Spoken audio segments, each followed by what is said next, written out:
Auguri di Natale in musica a Venezia. Anche quest'anno si è ripetuta la tradizione del concerto di Natale in Basilica di San Marco, alla presenza del Patriarca di Venezia, Monsignor Francesco Moraglia, e delle autorità cittadine.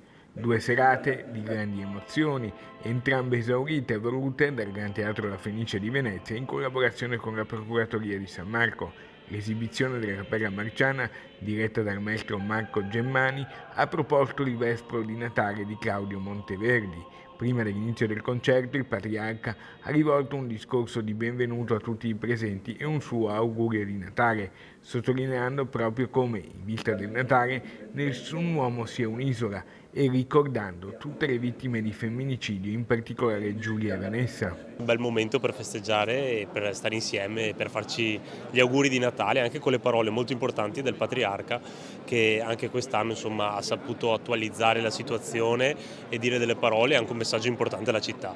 Cosa l'ha colpita del discorso del Patriarca? Ma il fatto che l'uomo non è un'isola, che l'uomo deve insomma essere circondato da persone, che dobbiamo tutti sentirci una grande comunità. Il primo procuratore di San Marco, Carlo Alberto Tesserin, ha invece assicurato ancora una volta il massimo impegno per la tutela del patrimonio della Basilica di San Marco. I lavori sono tantissimi e sono anche messi guardando avanti.